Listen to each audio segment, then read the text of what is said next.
Welcome back to Steiny Films. I am Jacob Steinberg, and it's been quite a while since I've done this. I would say about a month. But the NBA Finals are about to kick off tonight, and I wanted to do a little bit of a preview. I haven't talked NBA with you guys at all, so here we go. I want to talk about the Warriors to start off. And the looming question for the Warriors is, when will Kevin Durant return? And right now, the Warriors are still a really good team without Kevin Durant, but they are a much better team with him. But with him and Steph, that's when they are the best team. Not just with Steph or not just with KD, but with KD and Steph in general. But Steph Curry this year, believe it or not, has actually been better than Kevin Durant in less games played. In this season, regular season, they both had, Curry and Durant, identical offensive ratings of 121. Curry had a little bit higher defensive rating of 112 compared to 111 for Kevin Durant. And Stephen Curry had a 4.9 value over replacement player compared to Kevin Durant's 4.3. And a 24.4 player efficiency rating compared to a 24.2 player efficiency rating for Kevin Durant. So Steph slightly edges out Durant this year in terms of advanced statistics. But I would definitely take Kevin Durant over Steph Curry in any given situation. But advanced stats show this year that Steph Curry is better than Kevin Durant. Now this is this year only. I don't think historically. But in the playoffs since the 2016-17 season, with both Stephen Curry and Kevin Durant on the floor, the Warriors have a 115 offensive rating, a 99.8 defensive rating. That gives them a plus 15.2 net rating.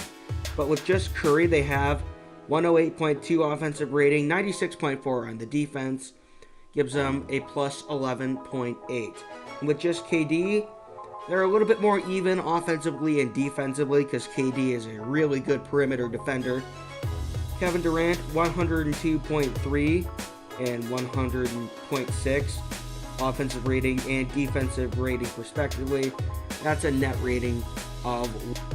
So the Warriors are a better team with both KD and Steph on the court. But without KD and only Steph, they are still by far and away the best team in the NBA and in the world. So let's move on now to the Toronto Raptors, to the north. If the Warriors are going to have to win in a dominant fashion, they are going to have to go through the beast that is Kawhi Leonard. He has been on a tear in historic postseason run. He's been producing like crazy. 31.2 points per game in only 18 games played. That's only second to Kevin Durant, who has obviously played less games because of injury. He's been very efficient as well. 50% from the floor, 39% from three, and 87% free throw. So he's only a couple points away from being 50-40-90 throughout the entire postseason. And that's a feat that should be celebrated not only in the regular season and postseason, but that's a rare accomplishment in basketball, and it's a pretty damn good one. Only 5 other players have averaged 31 points or more in an entire postseason, with at least 17 games played. This is from Raptors Rapture. It's a fan blog for the Toronto Raptors. That list includes Michael Jordan, LeBron James, Jerry West, and Hakeem Olajuwon, and now Kawhi Leonard. So Kawhi is in very elite company with his postseason run right now.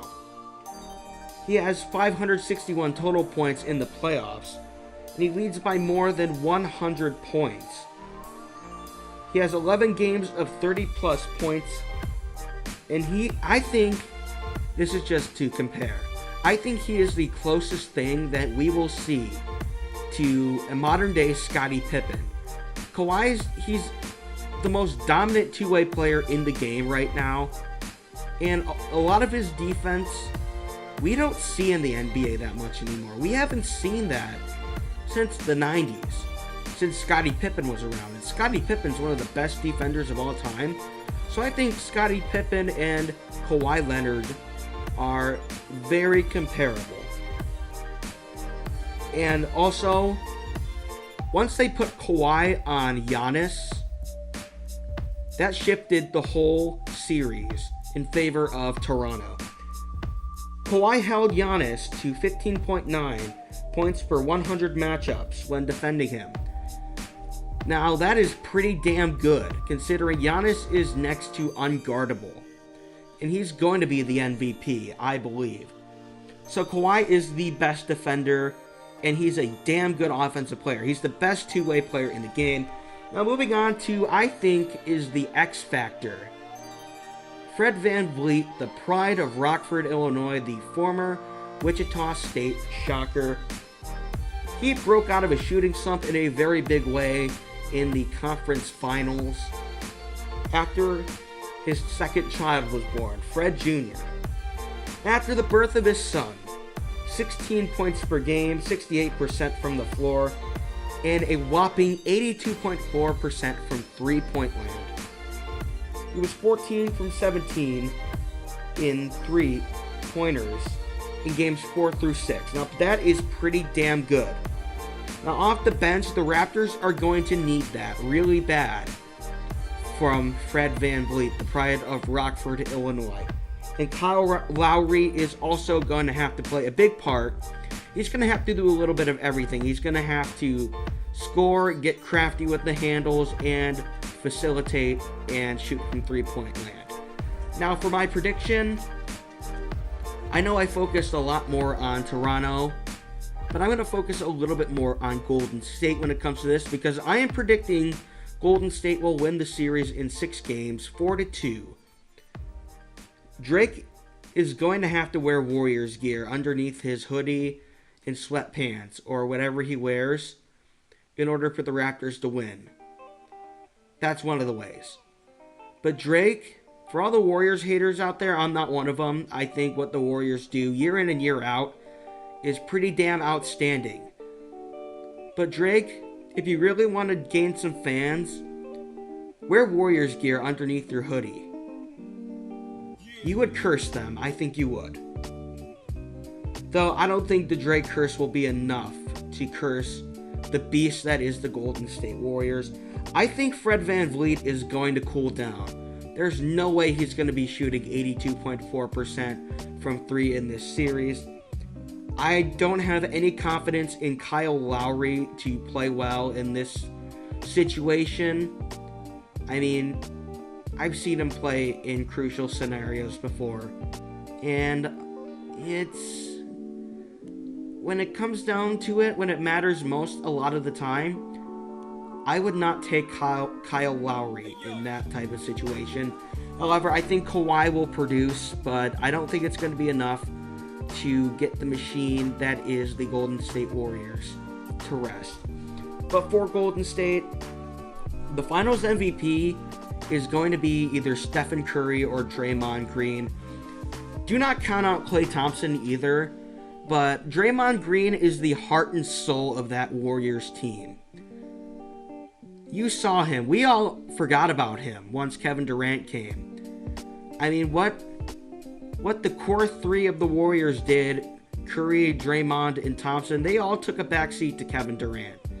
And that is rarely seen in the NBA or in all of sports now. So we all forgot about how great Draymond was defensively and how dominant of a defender he is. I think the Warriors are going to have to put Draymond Green on Kawhi Leonard, because Draymond and Kawhi are the 2 best defenders in this whole series. And them going head-to-head against each other will be pretty damn entertaining. I think Draymond could hold Kawhi to pretty average numbers throughout the whole series. But this is Stephen Curry's best chance yet to win Finals MVP. This is his 5th Finals appearance. It took me a couple seconds to think of that.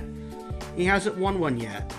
And a lot of legit players have won Finals MVPs in their careers. It took Kubbi until his 5th Finals appearance to win MVP. So Steph is on a hot streak. He's had a few points streak of 30 points or more. So if Steph continues to stay hot, I think he will win Finals MVP.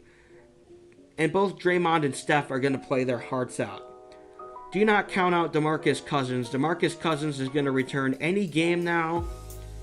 It could be tonight or it could be game 2. But the looming question is, when will Kevin Durant return? Are they going to bring him back right after game 1 with the Warriors out to a 1-0 lead? Or would you play it safe and have the Raptors go out to a 2-1 lead? If the Raptors have a 2-1 lead or more, I'm bringing KD back. Yeah, I know the injury was worse than they thought, but not to overreact, but we might have just seen Kevin Durant play his final game in a Warriors uniform. And that's pretty substantial. So that will do it for NBA Finals talk. So let's move on to the next topic. Alright, so I want to talk to you guys about baseball. Specifically the Chicago White Sox. I'll probably talk to you about the Cubs at a later date, but I'm a White Sox fan, more of a White Sox fan than a Cubs fan. So I wanted to put the White Sox first because I think the White Sox, they're in a rebuild, obviously, but we're at the position now where we're starting to see some of the results of the rebuild. Right now, the White Sox definitely need more consistent starting pitching. They have a 5.07 team ERA. Now that's total. I could not find the starting pitching ERA, but I'm pretty sure it's ranked at the low point of Major League Baseball. However, Dallas Keuchel is still out there. Now granted, Dallas Keuchel will probably not solve all of your problems, but he could probably anchor the pitching staff for about a year or two until you're in a contention window. So I think Dallas Keuchel could solve a pretty good deal of problems, but not every one of the problems with starting pitching. Right now, there are 4 pitchers on the pitching staff that are really not doing good. Ronaldo Lopez, Ivan Nova, Manny Banuelos, and Dylan Covey, they all have 5+ ERA and a 5+ fielding independent pitching. Now, Ronaldo Lopez has really nasty stuff. However, according to Baseball Savant's StatCast measurements, his spin rate on his fastball and his breaking ball is pretty damn low. And pitching is kind of becoming an engineering war. I mean, you look at Trevor Bauer, he doesn't have the most overwhelming stuff, but what makes it overwhelming is his spin rate. Trevor Bauer has said he's just a guy, but with spin rate, it's turned him into one of the best pitchers in the game. So pitching is becoming basically its own engineering field, because baseball as a sport is kind of being dissected into its own science. But Lucas Giolito has completely turned it around. He is looking like an ace in the waiting. He's throwing his changeup a lot more than usual. He's gotten rid of his sinker from last season. So if you think about it, the White Sox have 4 potential aces on their pitching staff. Ronaldo Lopez, if he gets everything corrected, he needs to learn how to be more of a finesse pitcher in certain situations. Lucas Giolito, Michael Kopech, and Dylan Cease. Those 4 pitchers are all potential aces. So the White Sox pitching staff is pretty damn stacked. So once again, if you could sign Dallas Keuchel to help stabilize in case of injury, it would solve a pretty good deal of problems. Now, to get to the offensive side, Tim Anderson and Yoan Moncada have completely turned it around 180 from last season. Yoan Moncada is on pace to eclipse his 2.0 wins above replacement from last season. He currently has 1.4, which I think ranks among the top 50 in baseball according to Fangraphs. And that's pretty substantial.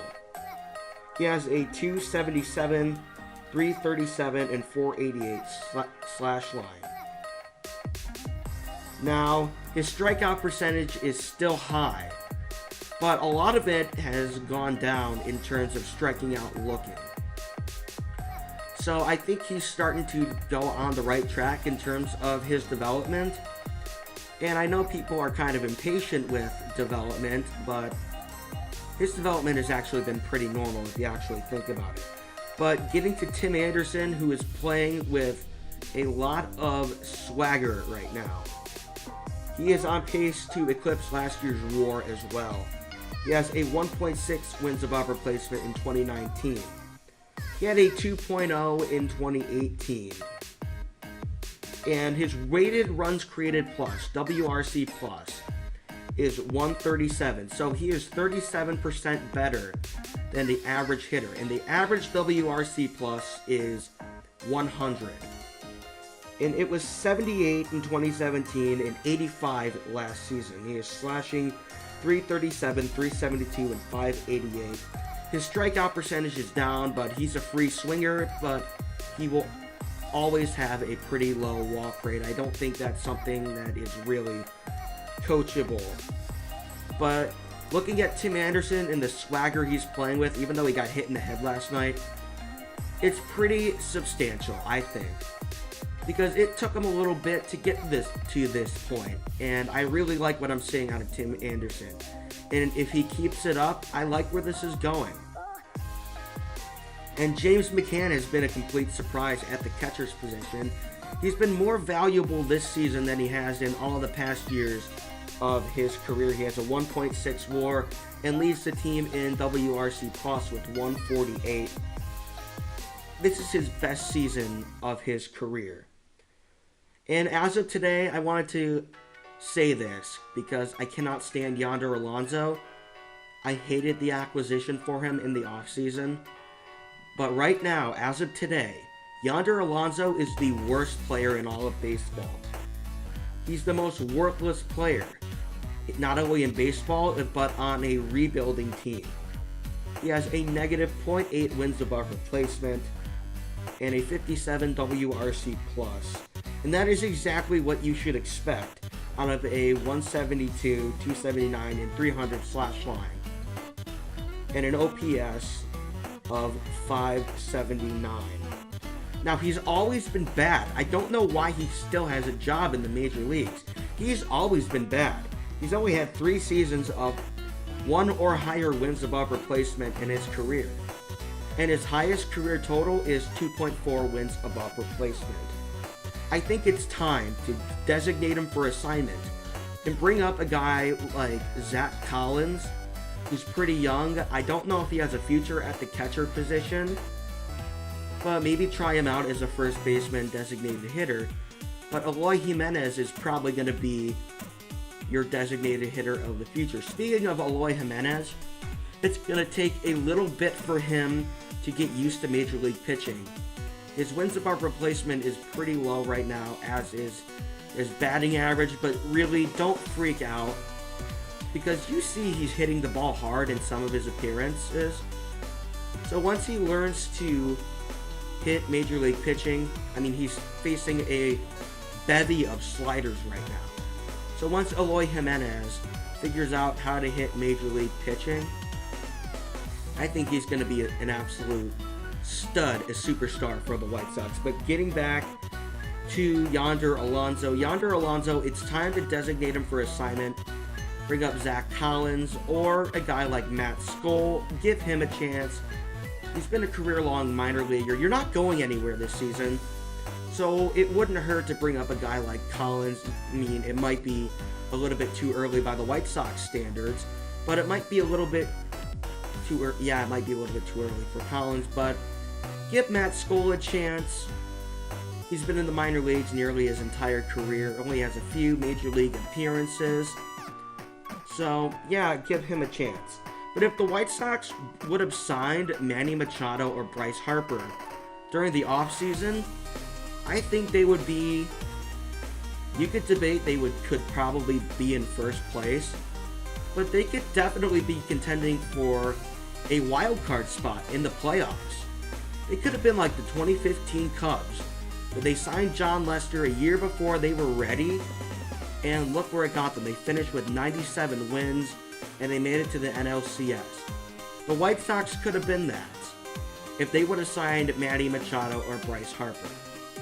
Now, there are still a long ways to go in this rebuild, but right now you are starting to see some of the results of the rebuild starting to come to fruition.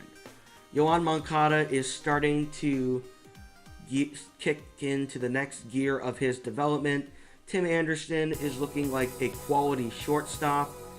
And Luis Robert is absolutely raking down in Double-A Birmingham. I can't wait to see what Lou Bob will do in the major leagues. But Lou Bob really needs to stay healthy, and the White Sox have had a lot of injuries so far, not only in their farm system, but at the major league level. And I think that all has to do with the training techniques. And frankly, I also don't think Rick Renteria is the manager of the future. He's a terrible in-game manager. He doesn't really use a lot of analytics. I think Omar Vizquel, do not be shocked if he is the manager in a year or two, or if Omar takes a job elsewhere. But I don't think Ricky Renteria has this job for the future. He's just here to get us through the tough years of the rebuild. So I think a managerial change is going to happen after this season or the next season. Do not count that out at all. Also, Carlos Rodon was starting to turn it around once he announced that he had to have Tommy John surgery. So once Carlos Rodon comes back in a year or so, I am looking forward to see what he could turn into. I mean, it might be too late. We might already know what he is, but I still have faith that he could turn into a really good pitcher. He has really good stuff. It would really be a shame if he didn't pan out the way we thought he would. So that's my thoughts on the Chicago White Sox. I think we're getting through the rebuild 1 year at a time. Next year, we're going to be pretty good. I think we'll make the playoffs next year. But 2021, look out. We are going to absolutely take the league by storm. And I cannot wait. I've already seen one world championship from the White Sox. One world championship from pretty much every Chicago sports team but the Bears and the Bulls. I really want to see the Bears win one, but I'm pretty content knowing that I've already given you my thoughts on the Bulls on Steiny Pods, my podcast, but I'm pretty content knowing that the Bulls will probably never win a championship unless the Reinsdorf sell the team and Gar Forman and John Paxson are fired. So I think the White Sox are on a pretty good track, and Chicago sports is on a pretty good track as well. So let's move on to the next topic. I want to talk to you about the Bears 100th anniversary list put together by legendary Bears writers who are really well versed in Bears history, Dan Pompei and Don Pearson. Alright, I wanted to give you my thoughts on the Bears 100th anniversary player ranking list. And this first thought is going to piss a lot of people off. Jay Cutler is ranked number 85 on the list. I think that is way too low, because Jay Cutler, by far and away, is the greatest quarterback in Bears history by a mile. And that is the sad history of quarterbacks in the Chicago Bears franchise. He holds every record, basically every passing record the Bears have. All-time leader in passing completions, passing attempts, passing yards, passing touchdowns, wins, and passer rating. He is the single season leader in completions, passing attempts, game-winning drives, and fourth quarter comebacks. And frankly, that is way too low on the list. I think he is definitely higher than 85. Definitely not a top 10 Bear of all time, but I would definitely rank him in the 70s, not in the 70s, the 60s, and maybe the later 50s. I think Walter Payton, without a doubt, is the number one Bear of all time. 16,726 rushing yards. That is, without a doubt, the best. He held the record for many years until it was broken by Emmitt Smith. So I will not challenge that. I believe Walter Payton is the number 1 Bear of all time. Dick Butkus is a really good number 2. He was the most feared defender of his era. He's the most prototypical Bears linebacker for a franchise that has a great history of linebackers. I think Bronco Nagurski and Sid Luckman are way too high. I think Nagurski could definitely go in the top 15.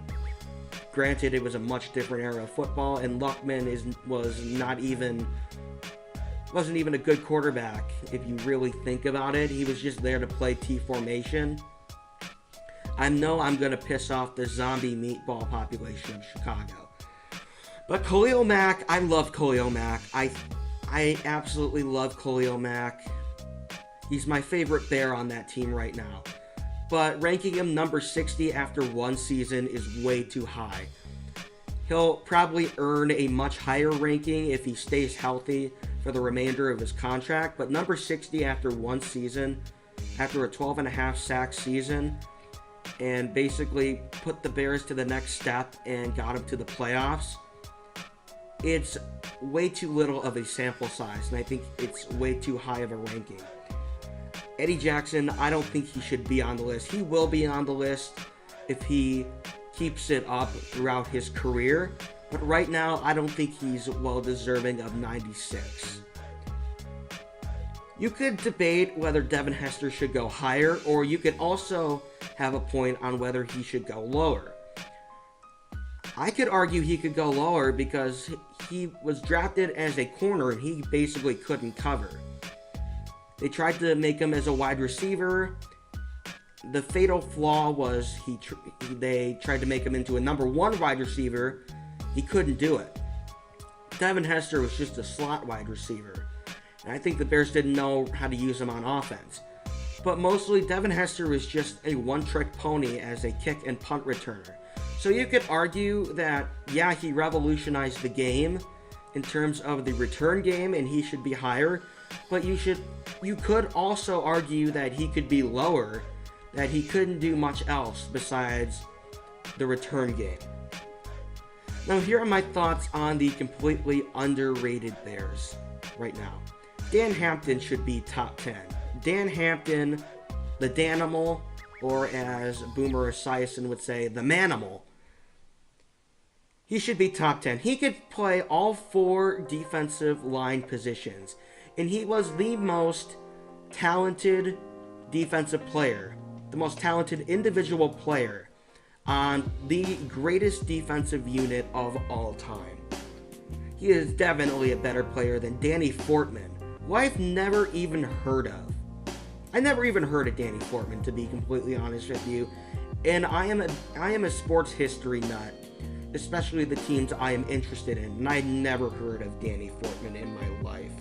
He had 10 knee surgeries throughout his career, so he was never completely healthy throughout his career. And he played at an extremely high level, year in and year out. And out of 157 games in his career, he only missed 23 of them. And in those games from 1983 to 1990, the Bears lost 33% of the games that Dan Hampton missed. So Dan Hampton was the X factor, one of the X factors of the greatest historical defensive unit of all time. Brian Urlacher should definitely be top 10. Urlacher was a much different linebacker.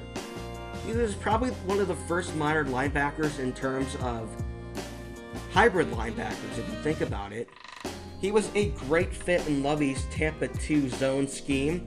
He was originally a college safety, so he was like a safety built into a linebacker's body. He revolutionized how linebackers played. So I think Brian Urlacher is a top 10 Bear of all time. You could argue top 5 as well. Charles Tillman should definitely be higher because Charles Tillman revolutionized the game. Charles Tillman used everything such as peanut punch. He punched the ball to force fumbles, and it created a correlation that we now know that correlates to winning a football game. Turnovers win football games, and Charles Tillman was a master at creating turnovers. And that's one of the reasons why the 2000s Bears won a ton of games, and one of the reasons why they made it to the Super Bowl. So I would definitely put Urlacher ahead of Sid Luckman as well. And finally, the Fridge definitely deserves to be in the top 100 list. He wasn't the most productive player. He was just there because he was a character, but his fame definitely trumps Patrick Mannelly as the 100th greatest Bear.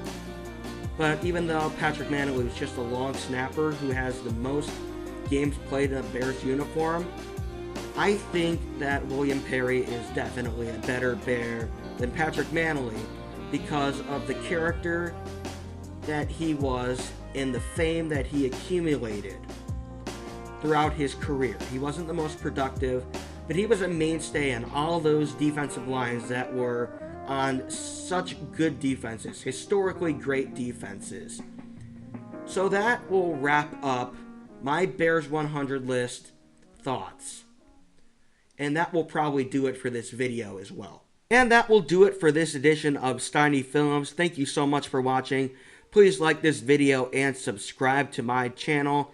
I want to explain my month-long absence. I've been dealing with going away to college over the past few weeks, getting stuff ready to go to Bradley, and I've also gotten done with IVCC work. So summer is here, and I am looking forward to putting out more content efficiently and more consistently as well.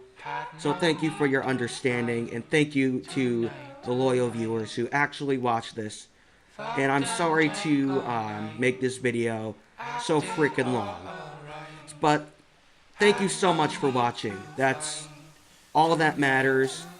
Your viewership is greatly appreciated by me. Have a great summer. Have a great rest of your day as well.